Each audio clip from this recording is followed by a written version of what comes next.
नमस्कार, हमारे इस YouTube चैनल में आपका स्वागत है, अभिनंदन है।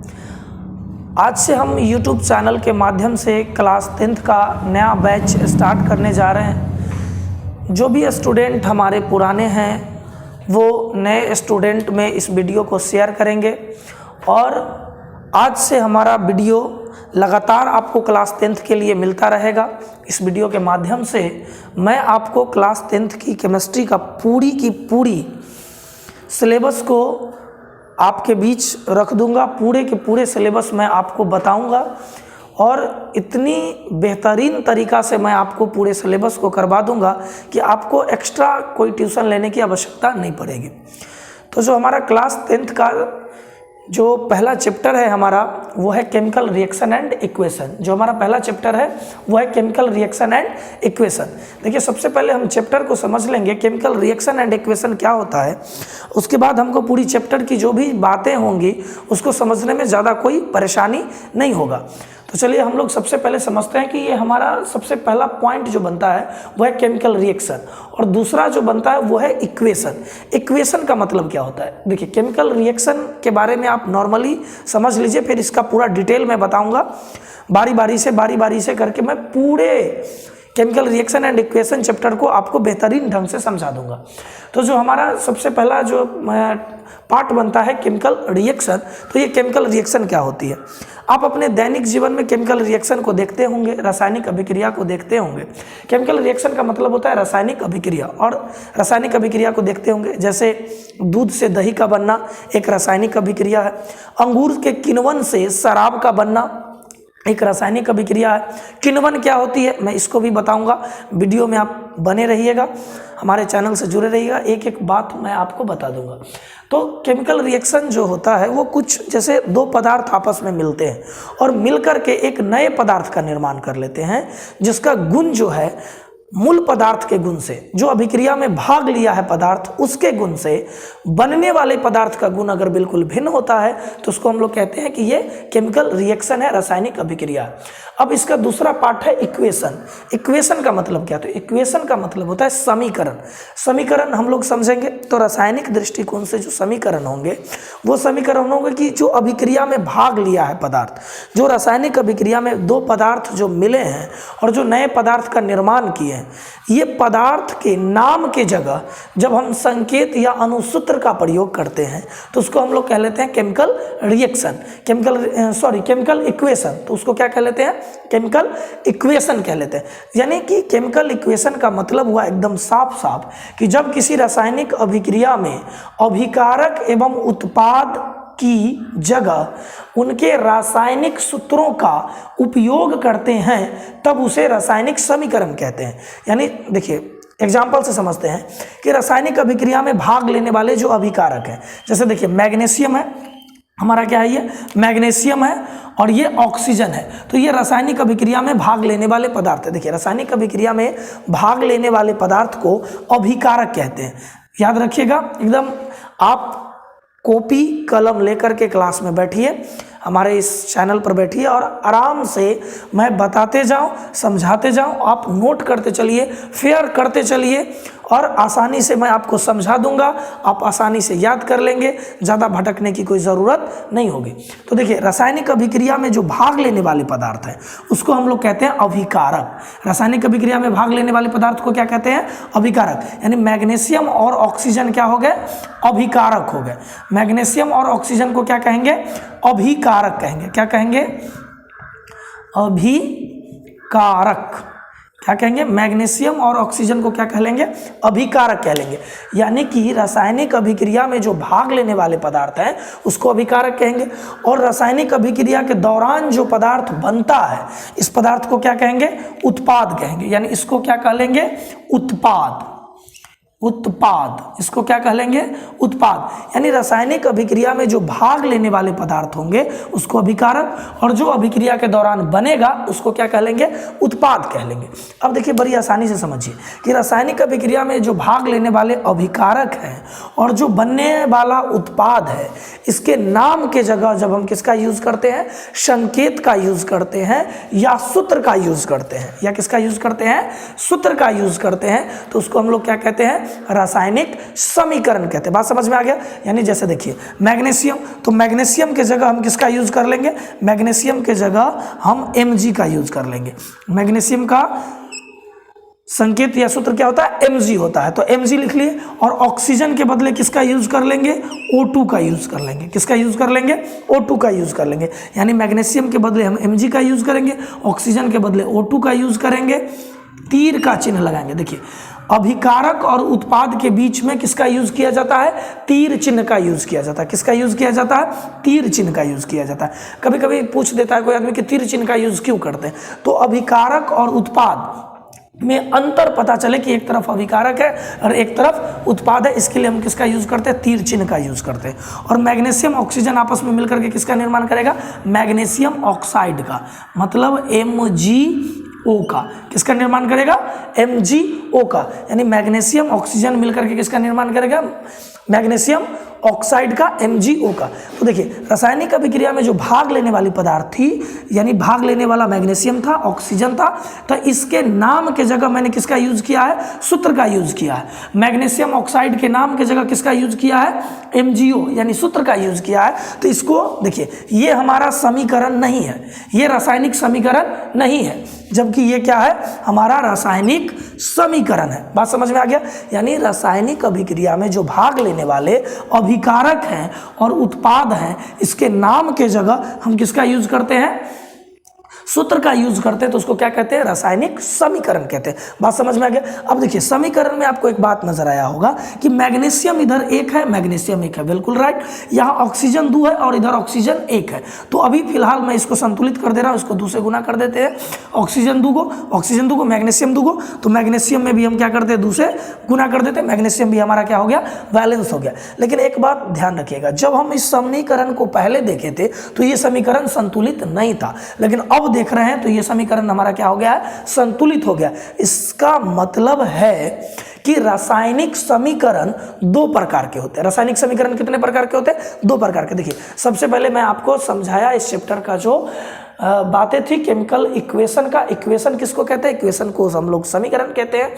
और जो हमारा समीकरण है वो है कि जब हम किसी रासायनिक अभिक्रिया में भाग लेने वाले अभिकारक हो और उत्पाद हो, उसके नाम के जगह हम सूत्र का उपयोग करते हैं, तब उसे रासायनिक समीकरण कहते हैं। जैसे मैग्नीशियम नाम है, ऑक्सीजन नाम है, मैग्नीशियम ऑक्साइड, ये हम इसका पूरा नाम लिख दिए। इसके जगह पर हमने मैग्नीशियम Mg का यूज किया, ऑक्सीजन O2 का यूज किया और मैग्नीशियम ऑक्साइड की जगह MgO का यूज किया। तो इसको हम लोग क्या कहेंगे? रासायनिक समीकरण कहेंगे। इसको क्या कहेंगे? रासायनिक समीकरण, केमिकल इक्वेशन। जबकि ऊपर वाले को हम लोग केमिकल इक्वेशन नहीं कहेंगे, ऊपर वाले को हम शब्द समीकरण कहेंगे। देखिए इसको इक्वेशन कहेंगे, इसको रासायनिक समीकरण कहेंगे, जबकि इसको हम लोग क्या कहेंगे? शब्द समीकरण कहेंगे। तो चलिए खैर, हमको इससे कोई लेना देना, हमको इससे रासायनिक समीकरण आपको समझ में आ गया।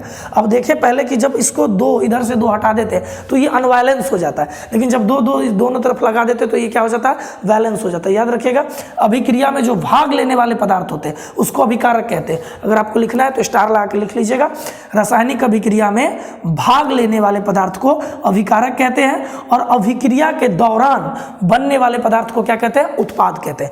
एक बात याद रखिएगा, हमेशा अभिकारक तीर चिन्ह के बाईं ओर होता है और उत्पाद हमेशा तीर चिन्ह के कहां होता है? दाईं ओर होता है। क्लियर? अब चलिए इसमें देखें कि ये 2 तरह के हो गए। जब 2 हटा दिए तो समीकरण अनवैलेंस हो गया, जब 2 लगा दिए तो समीकरण हमारा क्या हो गया? बिल्कुल वैलेंस हो गया। इसका मतलब है कि रासायनिक समीकरण को 2 भागों में बांटा गया। रासायनिक समीकरण को कितने भागों में बांटा गया है? 2 भागों में बांटा गया। कौन कौन? तो एक को कहेंगे हम लोग संतुलित रासायनिक समीकरण और दूसरे को कहेंगे असंतुलित रासायनिक समीकरण। यानी एक को कहेंगे वैलेंस केमिकल इक्वेशन और दूसरे को कहेंगे अनवैलेंस केमिकल इक्वेशन। तो हम अभी समझेंगे वैलेंस केमिकल इक्वेशन किसको कहेंगे और अनवैलेंस केमिकल इक्वेशन किसको कहेंगे। फिलहाल अगर आपको इसको उतारने की जरूरत है तो आप आराम से कॉपी कलम रखिए और आराम से उतार लीजिए। हम आपको 1 मिनट का टाइम देते हैं, आप फटाफट इसको नोट करिए। नोट हो जाएगा तो बोल दीजिएगा।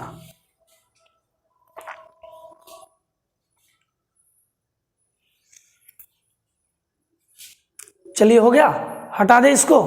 चलिए अब हम देखेंगे रासायनिक समीकरण कितने प्रकार के होते हैं। तो चलिए अब हम देखते हैं रासायनिक समीकरण के प्रकार।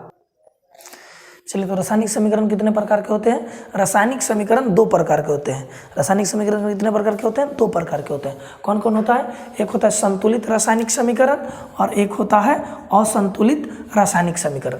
देखिए, संतुलित रासायनिक समीकरण किसको कहेंगे? यानी संतुलित रासायनिक समीकरण उसको कहेंगे जिसमें अभिकारक और उत्पाद के प्रत्येक तत्वों की परमाणु संख्या क्या होती है? बराबर होती है, तो उसको हम लोग क्या कहते हैं? संतुलित रासायनिक समीकरण। और असंतुलित रासायनिक समीकरण किसको कहते हैं? जिसमें अभिकारक और उत्पाद के प्रत्येक तत्वों की परमाणु संख्या बराबर नहीं होती है, तो उसको हम लोग क्या कहते हैं? असंतुलित रासायनिक समीकरण। जैसे हम आपको एग्जांपल करके बताता हूं संतुलित रासायनिक समीकरण का और असंतुलित रासायनिक समीकरण का। तो फटाफट नोट पहले कर लीजिए। रासायनिक समीकरण के प्रकार मैंने आपको क्या बताया?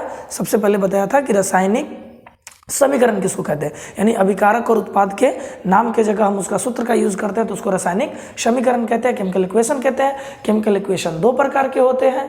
कितने प्रकार के होते हैं केमिकल इक्वेशन? यानी रासायनिक समीकरण के प्रकार रासायनिक समीकरण दो प्रकार के होते हैं। एक होता है संतुलित रासायनिक समीकरण, इंग्लिश में इसको कहते हैं बैलेंस केमिकल इक्वेशन, और दूसरा होता है असंतुलित रासायनिक समीकरण, इंग्लिश में इसको कहते हैं अनबैलेंस केमिकल इक्वेशन। जिंदगी भी बैलेंस अनबैलेंस चलते रहता है, समीकरण भी है तो बैलेंस अनबैलेंस चलते रहेगा, कोई दिक्कत नहीं है, इसके लिए घबराने की कोई जरूरत नहीं है। तो हमारा क्या संतुलित रासायनिक समीकरण किसको कहेंगे? संतुलित रासायनिक समीकरण एकदम साधारण परिभाषा है, आप फटाफट नोट कर सकते हैं, हम इजी आपको लिखा सकते हैं और लिखाते हैं। लिखिए, संतुलित रासायनिक समीकरण है यानी वैसा रासायनिक समीकरण जिसमें अभिकारक और उत्पाद के प्रत्येक तत्वों की परमाणु संख्या बराबर होती है, उसको संतुलित रासायनिक समीकरण कहते हैं। और जिसमें अभिकारक और उत्पाद के प्रत्येक तत्वों की परमाणु संख्या बराबर नहीं होती है, उसको क्या कहते हैं? असंतुलित रासायनिक समीकरण कहते हैं। जैसे एग्जांपल करके बताते हैं, इसको हटा देते हैं, इसको चलिए असंतुलित वाले को फटाफट हटा देते हैं, संतुलित को देख लेते हैं हम लोग। संतुलित रासायनिक समीकरण किसको कहते हैं? जैसे सपोज करिए हम हाइड्रोजन लेते हैं H2, हाइड्रोजन क्या लेते हैं? H2, क्योंकि अभी हम बताएं आपको कि हम लोग नाम के जगह किसका यूज करेंगे? सूत्र का यूज करेंगे। तो H2 प्लस ऑक्सीजन के बदले क्या लेंगे? O2। ये अभिक्रिया में भाग लेने वाले पदार्थ हैं, इसको अभिकारक कहेंगे। अब देखिए, हाइड्रोजन ऑक्सीजन मिलकर के किसका निर्माण करेगा? जल का निर्माण करेगा, H2O का निर्माण करेगा। तो देखिए, इसमें एकदम बेसिक बात है, एकदम आसानी से समझ में आ जाएगा। कहता है संतुलित रासायनिक समीकरण उसको कहते हैं जिसमें अभिकारक और उत्पाद के प्रत्येक तत्वों की परमाणु संख्या बराबर होती है। तो देखिए, हमारा अभिकारक इधर रासायनिक अभिक्रिया में भाग लेने वाले पदार्थ को अभिकारक कहते हैं, तो भाग लेने वाला हाइड्रोजन और ऑक्सीजन है। अभिकारक के प्रत्येक तत्वों की परमाणु संख्या देख लेते हैं, तो यहाँ हाइड्रोजन है, हाइड्रोजन की संख्या कितनी है? 2।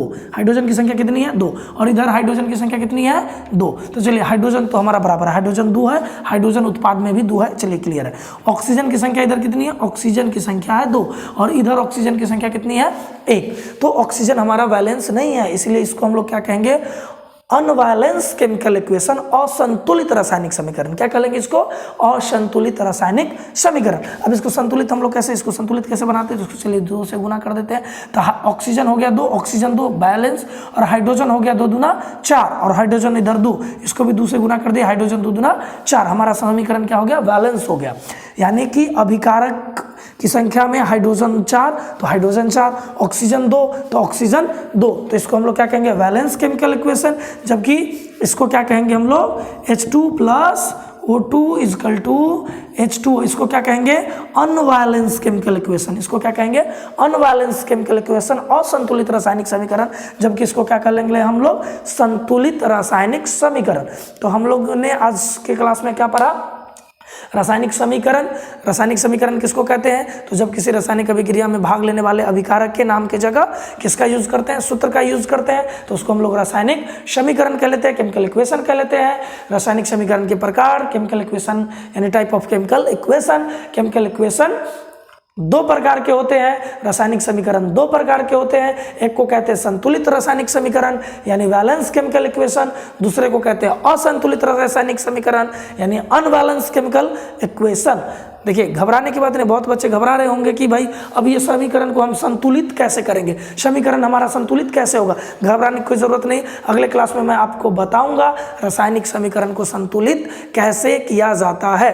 तो हमारा अगला वीडियो कल आपको मिल जाएगा कि रासायनिक समीकरण को संतुलित कैसे करते हैं। रासायनिक समीकरण को संतुलित करने की दो विधियां प्रचलित है, एक तो है अनुमान विधि, तीर तुक्का विधि, और दूसरे को हम लोग कहते हैं आंशिक समीकरण विधि या बीजगणितीय विधि। तो ये दोनों विधि को मैं अगले क्लास में आपको बताऊंगा, तो हमारे वीडियो हमारे चैनल के साथ बने रहिएगा। अगर हमारा ये वीडियो अच्छा लग रहा है तो लाइक ज़रूर कर दीजिएगा, लाइक आप करिएगा वीडियो को, हमें मोटिवेशन मिलेगी, और जब हम मोटिवेट होंगे तो आपको और बेहतरीन ढंग से पढ़ा सकते हैं। कमेंट करिएगा अगर हमसे कहीं भी भूल हो गई होगी या किसी तरह की कोई बात में चूक हो गया होगा तो आप सजेशन ज़रूर दीजिएगा, कमेंट के माध्यम से ज़रूर बताइएगा।